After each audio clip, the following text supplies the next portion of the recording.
అజ్వల seeds వాళ్ళది కావ్య 2 సార్లు ఏరటం జరిగింది. ఇప్పుడు మళ్ళీ ఈ విధంగా ఉంది తోట. సుమారు నాకు దగ్గరికి ఇంత ఎత్తుంది.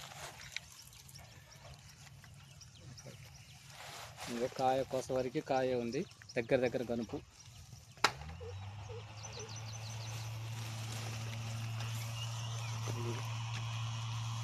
ఇది